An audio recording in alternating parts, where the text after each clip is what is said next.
तैयार है मानसी के पास। मानसी बताइए क्या चल रहा है ग्रासिम में? बिल्कुल दीपांश, देखिए ग्रासिम इंडस्ट्रीज को आईटी डिपार्टमेंट ने 8,334 करोड़ का टैक्स डिमांड नोटिस भेजा है।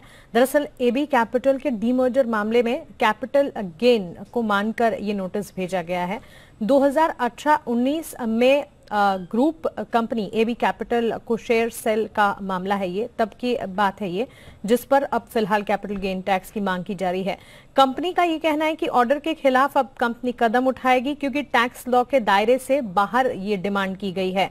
ग्रासिम की दलील क्या है वो मैं पहले समझा देती हूँ, उसके बाद क्या कुछ उनसे मांगा गया है ये भी बताऊंगी। मार्च 2019 में डीसीआईटी यानी deputy commissioner of income tax द्वारा डीडीटी यानी कि डिविडेंड डिस्ट्रीब्यूशन टैक्स की मांग पर बॉम्बे हाई कोर्ट ने एक स्टे दे दिया था।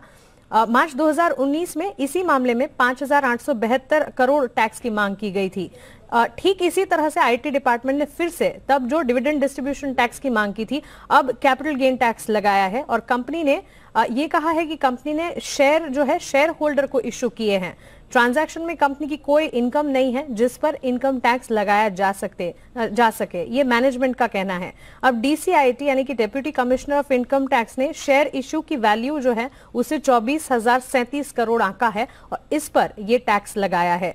डीसीआईटी ने इस ट्रांजैक्शन को ट्रांसफर ऑफ अंडरटेकिंग के हिसाब से वैल्यू कर टैक्स की मांग की है। 30 सितंबर को पास हुए इस ऑर्डर में अकाउंटिंग ईयर 2018-19 के लिए 8,334 करोड़ के टैक्स की डिमांड की गई है।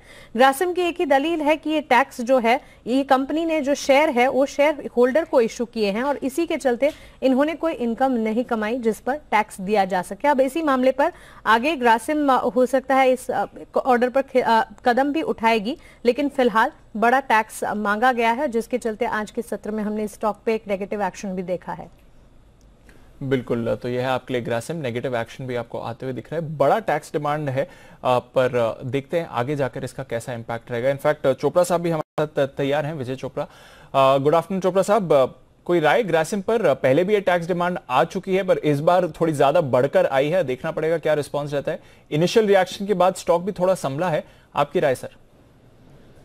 ये बहुत बड़ी कंपनी है और कई बार टैक्स डिस्प्यूट्स होते हैं जिसकी वजह से कभी एक नेगेटिव सेंटिमेंट बन जाता है थोड़े टाइम के लिए। मुझे लगता है पूरा का पूरा जो सीमेंट क्षेत्र है वो बहुत अच्छा है इस समय पर, और अगर आप पूरे के पूरे आदित्य विक्रम बिरला ग्रुप को देखें तो ये कहीं ना कहीं, चाहे वो केशोराम हो, चाहे वो ग्रासिम हो, चाहे वो अल्ट्राटेक हो, मुझे लगता है कि काफ़ी बड़ी हिस्सेदारी जो है वो कुमार मंगलम बिरला जी या आदित्य विक्रम बिरला ग्रुप के पास है, और सीमेंट में ये दिग्गज माने जाते हैं। तो कई बार ऐसा होता है कि कुछ टैक्स डिस्प्यूट्स आ जाते हैं और मुझे लगता है सॉर्ट आउट करेगी कंपनी, क्योंकि कंपनी के पास ऐसा कुछ प्रोविजनिंग का प्रॉब्लम नहीं है, पैसे का प्रॉब्लम नहीं है। अगर टैक्स बनता भी है तो वो दे देंगे, या वो आईटी में या जो भी एपेलेट ट्रिब्यूनल्स हैं वहाँ पर ये लोग अपील करेंगे और केस जीत लेंगे। तो मुझे नहीं लगता कि इतना बड़ा इशू है कि कोई बहुत नेगेटिव परसेप्शन डेवलप किया जाए ग्रासिम के बारे में। थोड़ा सा वेट किया जा सकता है 1-2 दिन, और मुझे लगता है कि उसके बाद दोबारा से इसके अंदर खरीदारी करी जा पाएगी। और कोशिश करिए कि किसी भी खरीदारी को गिरावट में किया जाए तो ज़्यादा अच्छा है, पर मुझे बहुत ज़्यादा इसका इम्पैक्ट नहीं नजर आता। चोपड़ा साहब, ये हम ये कहाँ जाके अपील कर सकते हैं जो इनके पास नोटिस आया है बड़ा उसका? देखिए, चार्टेड अकाउंटेंट आप हैं अनिल जी, और मेरी परीक्षा ना लीजिए। मुझे लगता है कि जो एपेलेट ट्रिब्यूनल है जो हमें छोटा मोटा स्टैंडिंग है, तो